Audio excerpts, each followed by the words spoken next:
El día que vi a ese niño ciego pidiendo limosna en la esquina del mercado de Puebla, algo dentro de mí se detuvo.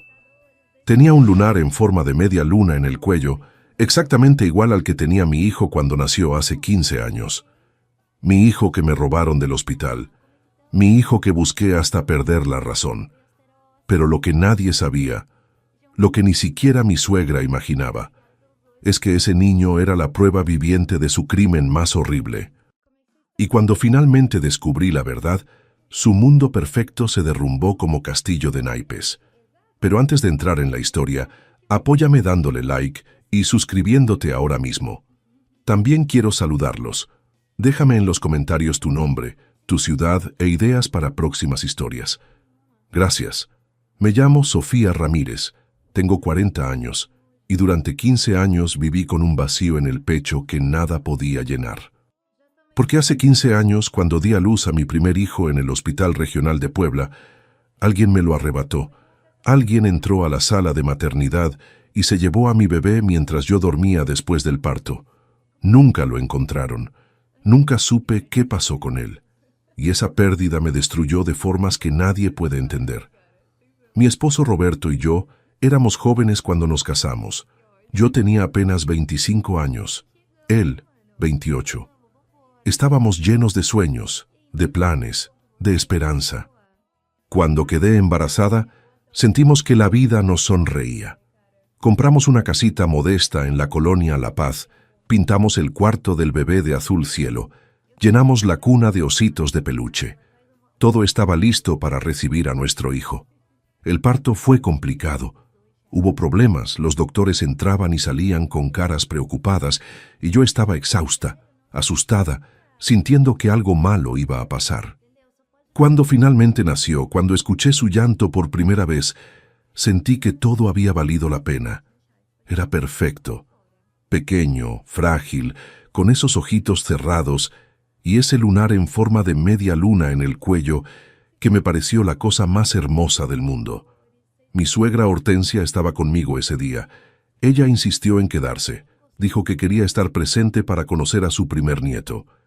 Recuerdo que la enfermera se llevó al bebé para hacerle algunos estudios de rutina, y yo me quedé dormida porque estaba agotada. Cuando desperté horas después, mi suegra seguía ahí, sentada en la silla junto a mi cama, con una expresión rara en el rostro, una expresión que en ese momento no entendí, pero que años después me perseguiría en las noches. «¿Dónde está mi bebé?», le pregunté. Ella me miró con esos ojos fríos que siempre tuvo y me dijo que los doctores lo tenían en observación, que todo estaba bien, que descansara. Pero no estaba bien. Nada estaba bien. Porque cuando llegó el doctor 2 horas después, su cara lo decía todo. Venía acompañado de 2 policías y una trabajadora social, y las palabras que salieron de su boca me partieron el alma en pedazos que nunca se volvieron a unir. «Señora Ramírez, su bebé ha desaparecido. No lo encontramos en el hospital». El mundo se detuvo. Literalmente sentí que el piso se abría bajo mis pies y me tragaba entera.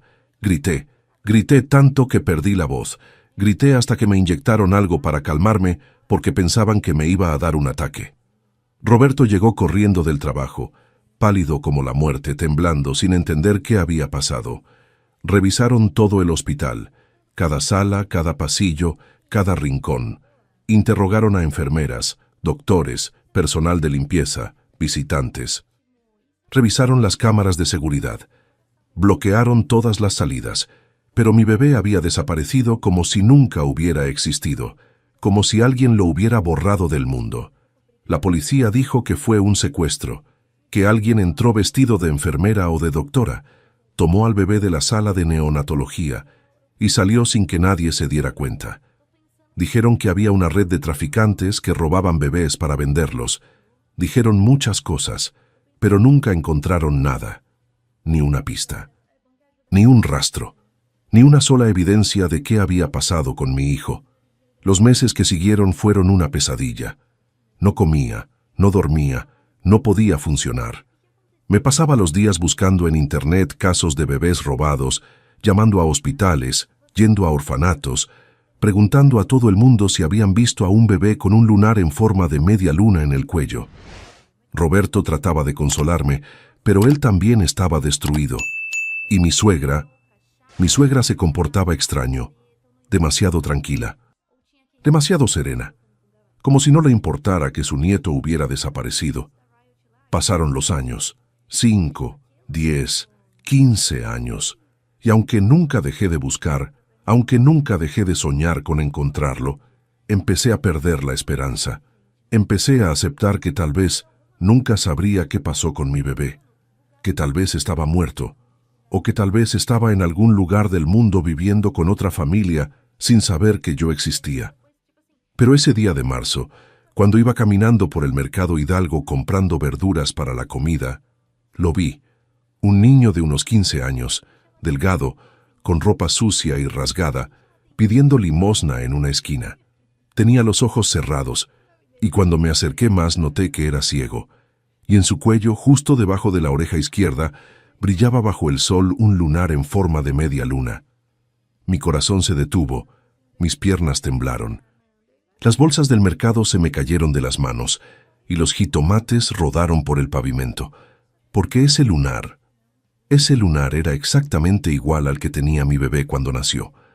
No podía ser coincidencia. No podía ser casualidad que después de 15 años de buscar, de soñar, de no dormir pensando en mi hijo perdido, me encontrara con un niño ciego de la edad exacta que tendría mi bebé, con el mismo lunar distintivo en el mismo lugar. Mi mente racional me decía que era imposible, que los lunares en forma de media luna no eran tan raros, que estaba viendo cosas que no existían. Pero mi corazón de madre, ese instinto primitivo que nunca miente, me gritaba que ese niño era mío. Me acerqué temblando. El niño tenía la mano extendida pidiendo limosna. Movía la cabeza de un lado a otro tratando de escuchar los pasos de la gente que pasaba. Su ropa estaba tan sucia que casi no se distinguían los colores originales. Tenía el cabello largo y despeinado, la cara manchada de tierra, los pies descalzos llenos de callos y heridas. Verlo así me partió el corazón en 1000 pedazos. «Disculpa», le dije con voz temblorosa, «¿cómo te llamas?» El niño volteó su cara hacia mí, aunque sus ojos no me miraban realmente. Tenía esos ojos blancos y opacos de las personas ciegas de nacimiento. «Me llamo Miguel, señora. ¿Me puede dar una moneda para comer?» Miguel. Ni siquiera tenía el nombre que Roberto y yo habíamos elegido para él. Íbamos a llamarlo Diego, como el abuelo de Roberto. Pero alguien le había puesto Miguel. Alguien que se lo robó y lo abandonó en la calle para que viviera así, como un animal, pidiendo limosna para sobrevivir. Le di dinero. Le di todo el dinero que traía en la cartera y le pregunté dónde vivía, con quién estaba, quién cuidaba de él. Me dijo que vivía en las calles desde que tenía memoria, que una mujer llamada Carla lo había criado los primeros años y luego lo abandonó cuando se cansó de cuidarlo, que ahora se juntaba con otros niños de la calle y dormían donde podían. Amigos, cada historia que les cuento sale todos los días, pero YouTube solo se las mostrará si tocan el botón rojo de suscribirse. Toquen suscribirse, activen la campanita y nunca se perderán una historia. Gracias. No podía dejarlo ahí. No podía simplemente irme y pretender que no lo había visto. Aunque no estuviera 100% segura de que era mi hijo, no podía abandonar a un niño ciego viviendo en la calle. Le dije que viniera conmigo, que le compraría comida, que podíamos hablar. Él dudó al principio, desconfiado como todos los niños de la calle que han aprendido que los adultos no siempre son confiables. Pero tenía hambre, y el hambre al final gana. Lo llevé a una fonda cerca del mercado. Pedí 2 órdenes de mole poblano con arroz y frijoles, tortillas recién hechas, agua de horchata. Y mientras comía con una desesperación que me rompía el alma, le pregunté sobre su vida. Me contó que no recordaba nada de sus primeros años, que la mujer que lo cuidaba le decía que lo había encontrado abandonado en una calle cuando era bebé, que nació ciego y por eso nadie lo quería, que era defectuoso, inservible, una carga. Cada palabra que salía de su boca era como un cuchillo en mi pecho. Porque yo lo había querido. Yo lo había deseado con toda mi alma. Yo había pasado 9 meses soñando con tenerlo en mis brazos, cantándole canciones de cuna, preparando su cuarto con amor, y alguien me lo arrebató. Alguien me robó la oportunidad de criarlo, de amarlo, de enseñarle que valía la pena, que era perfecto tal como era.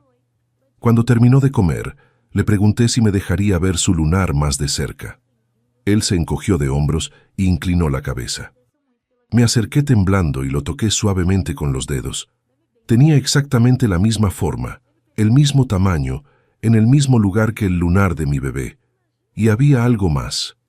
Una pequeña cicatriz justo encima del lunar, tan pequeña que apenas se notaba. Una cicatriz que yo conocía porque había estado presente el día que se la hicieron. Cuando mi bebé nació, los doctores tuvieron que ponerle un pequeño monitor en el cuello para vigilar su ritmo cardíaco porque había tenido complicaciones durante el parto. Ese monitor dejó una pequeña marca, una cicatriz casi invisible que solo una madre notaría. Y esa cicatriz estaba ahí, en el cuello de Miguel, en el mismo lugar exacto. Era él, era mi hijo, no tenía dudas. 15 años después de que me lo robaran, lo había encontrado viviendo en las calles, ciego, abandonado, sobreviviendo de limosnas, y la rabia que sentí en ese momento fue tan intensa que casi me ahogo con ella. ¿Quién le hizo esto? ¿Quién robó a mi bebé del hospital y lo dejó en la calle como basura? ¿Por qué? Necesitaba estar segura, necesitaba pruebas concretas. Le dije a Miguel que quería ayudarlo, que podía darle un lugar donde quedarse, comida, ropa nueva. Él me miró con desconfianza, como si estuviera esperando la trampa, el momento en que le diría que tenía que hacer algo a cambio, pero aceptó finalmente porque la calle es dura y cualquier oferta de ayuda es mejor que dormir bajo un puente. Lo llevé a mi casa. Roberto estaba trabajando, no llegaría hasta la noche. La casa estaba vacía y silenciosa, llena de recuerdos de un bebé que nunca creció ahí, de una infancia que nunca sucedió. Tenía guardado en el closet del cuarto de Diego una caja con todas las cosas de cuando nació. Las fotos del hospital, el brazalete con su nombre, la mantita con la que lo envolvieron y un mechón de cabello que le cortaron cuando nació y que yo había guardado como tesoro. Le pedí permiso a Miguel para tomarle una muestra de saliva. Le expliqué que quería hacerle una prueba de ADN, que tenía razones para pensar que podría ser alguien especial para mí. Él no entendía bien qué significaba todo eso, pero me dejó hacerlo. Tomé la muestra y la guardé junto con el mechón de cabello de mi bebé. Al día siguiente iría a un laboratorio privado y pagaría lo que fuera necesario para hacer la prueba. Necesitaba saber la verdad. Esa noche, cuando Roberto llegó y vio a Miguel sentado en nuestro sofá, limpio después de un baño, con ropa que le había comprado en el mercado, su cara se puso pálida. Se quedó parado en la puerta mirándolo fijamente, sin poder hablar. «Sofía», susurró finalmente, «¿qué está pasando?» Y yo le conté todo. Le mostré el lunar, la cicatriz. Le expliqué que había mandado hacer la prueba de ADN. Vi cómo sus ojos se llenaban de lágrimas, cómo su cuerpo temblaba tratando de controlar la emoción, porque él también había sufrido esos 15 años. Él también había llorado a nuestro hijo perdido cada noche. Él también se había sentido vacío e incompleto. Llamé a mi suegra. Le dije que necesitaba que viniera a la casa, que había pasado algo importante. Ella llegó 1 hora después con esa cara de molestia que siempre ponía cuando la interrumpían. Entró a la sala y vio a Miguel sentado ahí, y juro que vi algo en sus ojos, un destello de pánico, un momento de reconocimiento, y supe que ella sabía algo. Los días que siguieron fueron los más extraños y angustiantes de mi vida.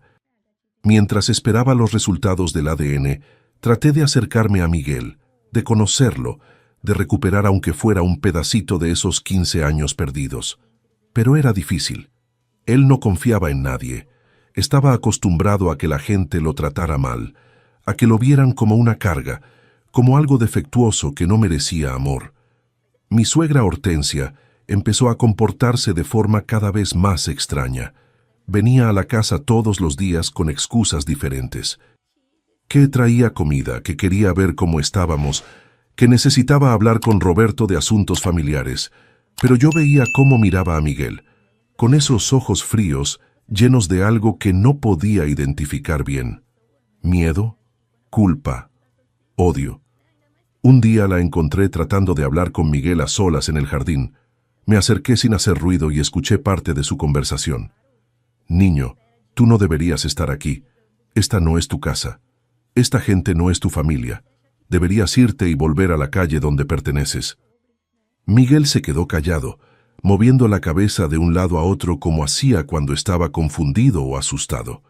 La señora Sofía ha sido buena conmigo, respondió finalmente con voz temblorosa. Ella solo te tiene lástima. Eres un estorbo, un niño ciego que no sirve para nada. ¿Sabes cuántos problemas vas a causar aquí? Es mejor que te vayas ahora antes de que te echen. Sentí que la sangre me hervía. Entré al jardín hecha una furia y le grité a Hortensia que saliera de mi casa inmediatamente. Que no tenía derecho a hablarle así a Miguel, que no volviera a acercarse a él. Ella me miró con desprecio, como siempre lo hacía cuando me enfrentaba. Eres una tonta, Sofía.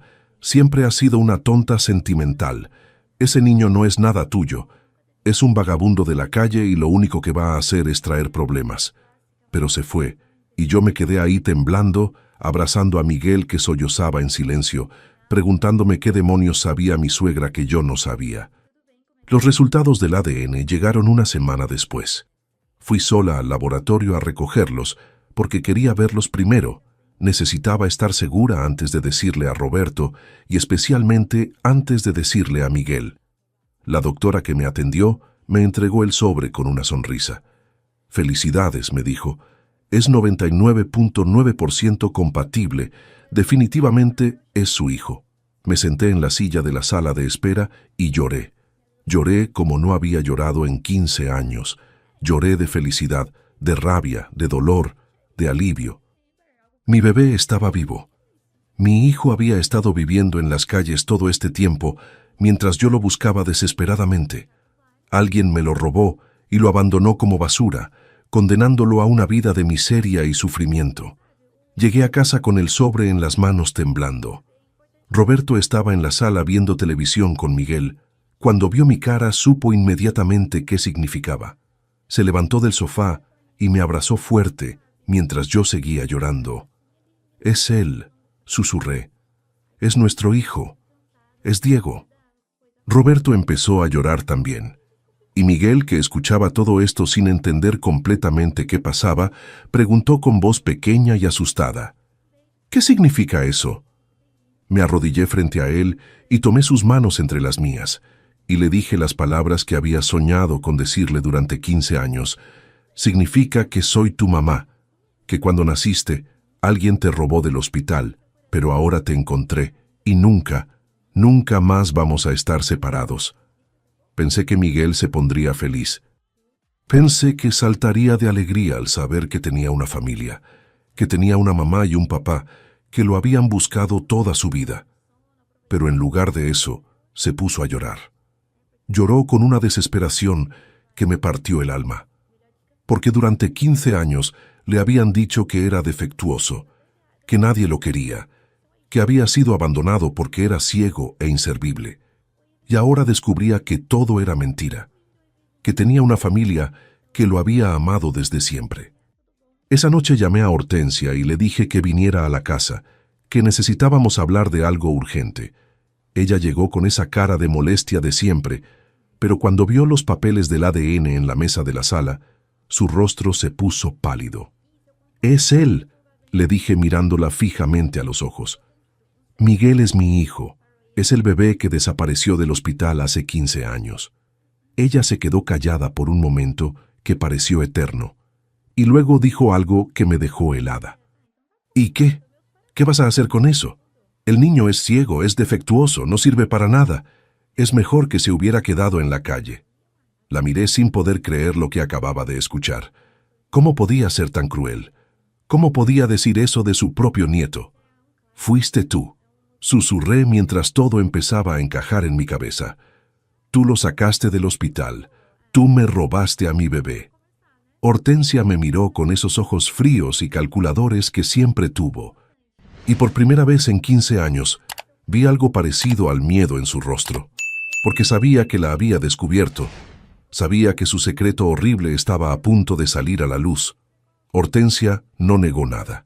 Se quedó ahí parada en medio de mi sala, con esa expresión de desdén que siempre usaba cuando la confrontaban, como si estuviera por encima de todo y todos, como si lo que había hecho no fuera el crimen más horrible que una abuela podría cometer contra su propio nieto. Dime que no es verdad, le rogué aunque ya sabía la respuesta. Dime que no fuiste tú quien se llevó a mi bebé del hospital. Ella respiró profundo y se sentó en el sillón con una calma que me aterrorizó. Roberto estaba de pie junto a mí, tenso como una cuerda a punto de romperse. Miguel había subido a su cuarto. No quería que escuchara lo que estaba a punto de descubrir. ¿Quieres saber la verdad, Sofía?, dijo Hortensia finalmente con voz fría. Está bien. Te voy a contar la verdad. Sí, yo saqué al niño del hospital. Yo lo dejé en una calle lejos de aquí para que alguien más lo encontrara. El mundo se detuvo. Escuchar la confirmación de mis peores sospechas fue como recibir un balazo en el pecho. Roberto dio un paso hacia su madre, con los puños apretados. ¿Cómo pudiste?, gritó con una voz que nunca le había escuchado. Era tu nieto. Era mi hijo. ¿Cómo pudiste hacernos algo así? Hortensia lo miró sin la menor señal de remordimiento. Lo hice por tu bien, Roberto. Por el bien de toda la familia. Cuando el doctor me dijo que el bebé había nacido ciego, que probablemente nunca vería, supe que no podíamos quedarnos con él. No podíamos permitir que un niño defectuoso arruinara nuestras vidas. Me temblaban las piernas. Tuve que sentarme porque sentía que me iba a desmayar. ¿Cómo era posible que alguien pensara así? ¿Cómo era posible que una abuela decidiera abandonar a su nieto solo porque tenía una discapacidad? Era tu nieto, repetí con voz rota. Mi bebé. Lo busqué durante 15 años. Lloré cada noche pensando que estaba muerto, y tú sabías dónde estaba. Sabías que lo habías dejado en la calle como si fuera basura. No sabía que estaba vivo, respondió ella con frialdad. Lo dejé ahí y me fui. Pensé que alguien lo encontraría y lo llevaría a un orfanato, o que moriría. La verdad no me importaba. Solo quería que desapareciera para que ustedes pudieran tener hijos normales después. Roberto se lanzó hacia ella. Lo agarré del brazo antes de que hiciera algo de lo que se arrepentiría. Estaba temblando de rabia, con lágrimas corriendo por su cara, mirando a su madre como si fuera un monstruo. Y tenía razón. Ella era un monstruo. Si quieren saber cómo termina esta historia y conocer muchas más, denle al botón rojo de suscribirse. Es gratis y me ayuda muchísimo. Gracias. Voy a llamar a la policía, le dije tratando de mantener la voz firme. Vas a pagar por lo que hiciste. Vas a ir a la cárcel por secuestro, por abandono de un menor, por todo. Por primera vez vi miedo real en sus ojos. Se levantó del sillón y trató de acercarse a Roberto. Hijo, por favor entiende. Lo hice por ti. No puedes dejar que me metan a la cárcel. Soy tu madre. Roberto la miró con un desprecio que nunca pensé que sería capaz de sentir por su propia madre. Tú dejaste de ser mi madre el día que abandonaste a mi hijo en la calle. Sal de mi casa y no vuelvas nunca. Hortensia trató de protestar, de justificarse, de hacernos entender su retorcida lógica. Pero Roberto la sacó literalmente de la casa y cerró la puerta con seguro. Y luego se derrumbó en el piso llorando como un niño, destrozado por la traición de su propia madre. Llamé a la policía esa misma noche. Les mostré los resultados del ADN. Les conté toda la historia. Les expliqué cómo Hortensia había confesado haber sacado al bebé del hospital hace 15 años. Vinieron a tomar nuestra declaración. Revisaron los archivos viejos del caso y al día siguiente fueron a arrestarla. La encontraron tratando de huir. Había empacado sus cosas y estaba a punto de tomar un autobús hacia Guadalajara cuando la policía la detuvo. La trajeron esposada a la estación y yo estuve ahí para verla. Quería que supiera que no iba a salirse con la suya, que esta vez iba a pagar por lo que hizo. Cuando la metieron a la sala de interrogatorios, me miró con odio puro. Como si yo fuera la mala de la historia, como si yo hubiera hecho algo malo al descubrir su crimen y denunciarla. Los siguientes días fueron un caos. Los medios de comunicación se enteraron de la historia y empezaron a llamarnos, a pedirnos entrevistas, a querer saber todos los detalles.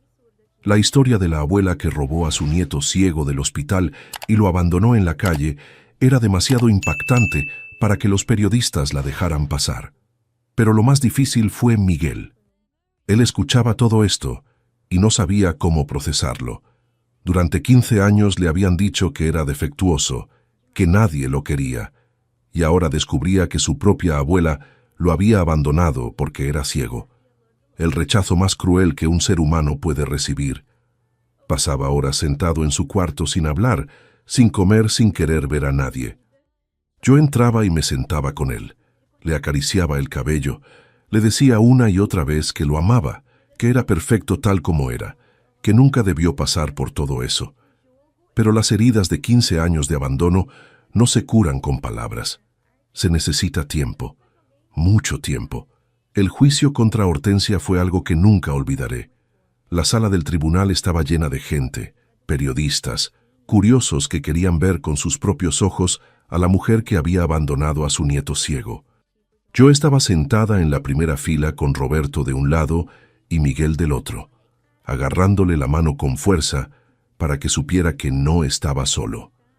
El fiscal presentó todas las pruebas, los resultados del ADN que confirmaban que Miguel era nuestro hijo, los registros del hospital que mostraban que Hortensia había estado presente el día que el bebé desapareció, las inconsistencias en sus declaraciones de hace 15 años cuando fingió estar sorprendida por la desaparición.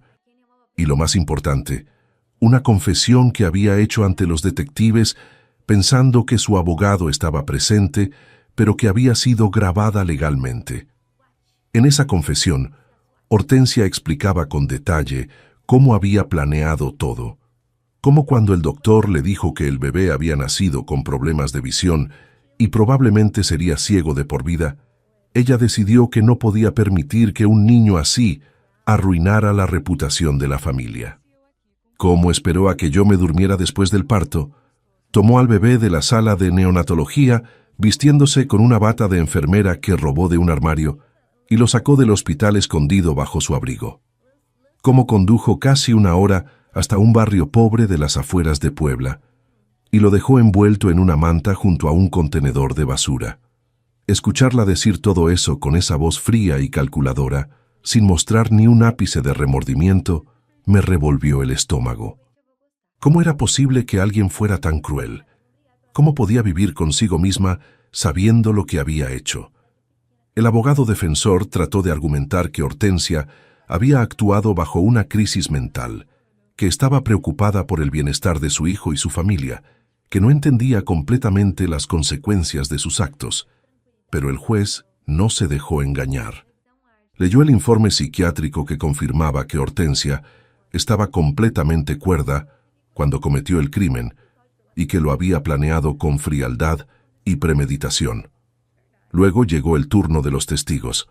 Roberto subió al estrado y contó con voz quebrada cómo los últimos 15 años habían sido un infierno, cómo había visto a su esposa desmoronarse poco a poco por la pérdida de su hijo, cómo él mismo había considerado el suicidio en los momentos más oscuros, cómo su madre lo había engañado todo este tiempo, consolándolo y abrazándolo, mientras sabía perfectamente dónde estaba el bebé que tanto llorábamos. Cuando fue mi turno, subí al estrado con las piernas temblando. El fiscal me pidió que describiera cómo había sido mi vida después de perder a mi bebé, y las palabras salieron como un río que había estado contenido durante demasiado tiempo. Les conté sobre las noches en vela llorando, sobre cómo dejé de trabajar porque no podía concentrarme en nada, sobre cómo cada vez que veía a una madre con un bebé en la calle me desmoronaba. Les conté sobre la depresión que casi me mata, sobre los medicamentos, sobre las sesiones de terapia que nunca funcionaban, porque el dolor de perder un hijo no se cura con palabras. Les conté sobre cómo la relación con Roberto casi se destruye porque ambos estábamos tan rotos que no podíamos consolarnos el uno al otro. Y luego les conté sobre el día que encontré a Miguel en el mercado, sobre cómo reconocí el lunar inmediatamente, pero tuve miedo de creer, de tener esperanza otra vez, sobre cómo, cuando confirmé que era mi hijo, sentí una mezcla de felicidad y rabia tan intensa que pensé que me iba a partir en dos. Felicidad porque lo había encontrado. Rabia porque había pasado 15 años viviendo en la miseria, cuando debería haber estado en casa conmigo, amado y cuidado. Cuando terminé de hablar, había lágrimas en los ojos de la mitad de las personas presentes en la sala. Hasta el juez tuvo que limpiarse discretamente los ojos, pero el momento más impactante fue cuando Miguel subió al estrado. El fiscal no quería que testificara porque era menor de edad y porque había sufrido demasiado, pero Miguel insistió. Dijo que quería hablar, que necesitaba decir algo.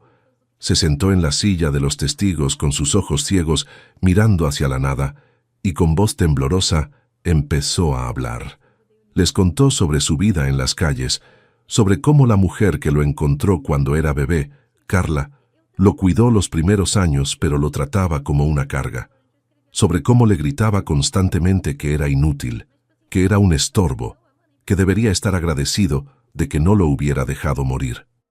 Sobre cómo cuando cumplió 10 años, lo abandonó porque ya no quería cuidarlo más. Les contó sobre los años que pasó solo en las calles, aprendiendo a sobrevivir siendo ciego en un mundo que no tiene compasión por los débiles. Sobre cómo aprendió a reconocer los sonidos de los coches para cruzar las calles sin que lo atropellaran. Sobre cómo aprendió a detectar cuando alguien se acercaba con intenciones malas. Sobre las veces que fue golpeado, robado, abusado por gente que veía su ceguera como una invitación a hacerle daño. Y luego, con una voz que se quebró pero no se rindió, dijo algo que me destrozó. Durante 15 años pensé que estaba solo en el mundo porque no valía nada, porque era ciego y eso me hacía defectuoso. Pero ahora sé que tenía una mamá que me amaba, que me buscó todo este tiempo, y que la única persona defectuosa aquí es la que pensó que yo no merecía vivir. El silencio en la sala fue absoluto, y cuando miré a Hortensia por primera vez, vi algo parecido a vergüenza en su rostro, pero solo por un segundo. Luego volvió esa expresión fría de siempre. El juez no tardó mucho en dar su veredicto. Declaró a Hortensia culpable de secuestro, abandono de un menor y falsedad en declaraciones oficiales. La sentencia fue de 20 años de prisión sin posibilidad de reducción de condena, 20 años encerrada pagando por lo que le hizo a un bebé inocente. Cuando la llevaban esposada fuera de la sala, trató de voltear hacia Roberto. Trató de decirle algo, pero él ni siquiera la miró. Simplemente me abrazó a mí y a Miguel, y salimos de ahí como la familia que siempre debimos ser. Han pasado 6 meses desde el juicio. 6 meses desde que Hortensia fue sentenciada y encerrada.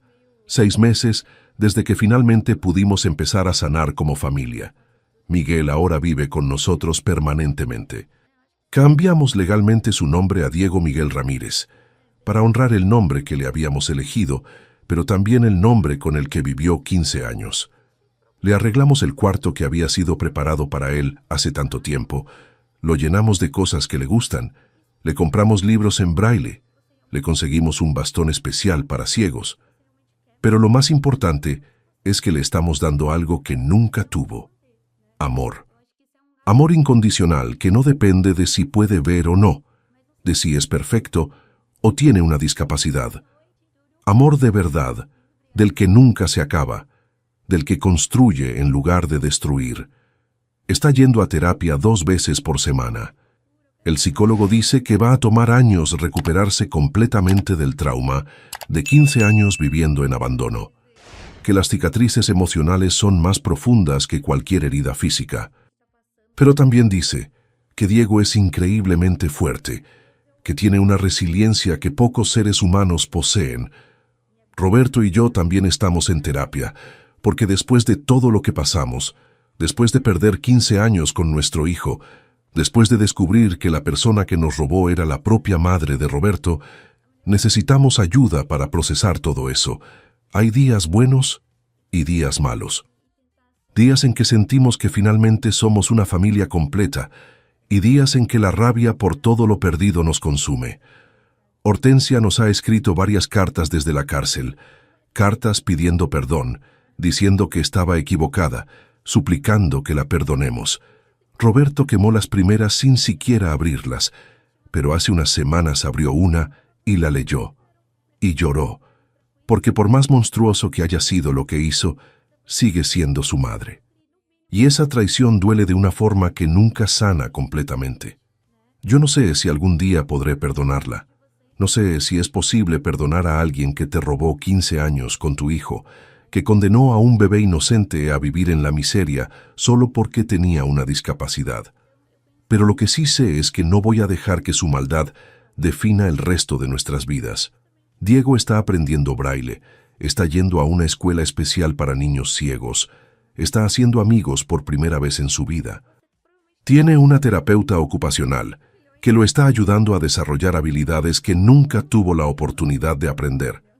Y cada día que pasa, lo veo un poquito más feliz, un poquito más seguro de sí mismo, un poquito más convencido de que es valioso tal como es.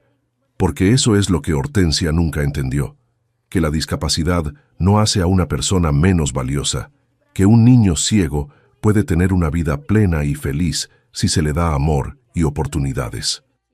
Que lo que realmente hace a alguien defectuoso no es su cuerpo sino su corazón, y el único corazón verdaderamente defectuoso en esta historia era el de ella. Miro a mi hijo ahora, sentado en la sala leyendo un libro en braille, con una sonrisa pequeña pero real en su rostro, y pienso en todo lo que perdimos, pero también en todo lo que ganamos. Porque sí, perdimos 15 años, pero ahora tenemos el resto de nuestras vidas para ser la familia que siempre debimos ser. Y eso al final es lo único que importa. Si te gustó esta historia, haz clic en suscríbete y cuéntame en los comentarios qué parte te impresionó más. ¿La abuela merecía perdón? Dime sí o no abajo. Mañana hay más historias. Nos vemos allí. Esta narrativa tiene como único propósito inspirar reflexión sobre las relaciones familiares, la importancia de la honestidad emocional, el perdón y el valor del tiempo. No debe interpretarse como consejo médico, psicológico o de ningún otro tipo profesional. Si estás enfrentando una enfermedad grave, conflictos familiares o situaciones emocionales difíciles, busca el apoyo de profesionales cualificados como médicos, terapeutas o consejeros. Este contenido es apto para todo público y cumple con las directrices de contenido familiar de YouTube.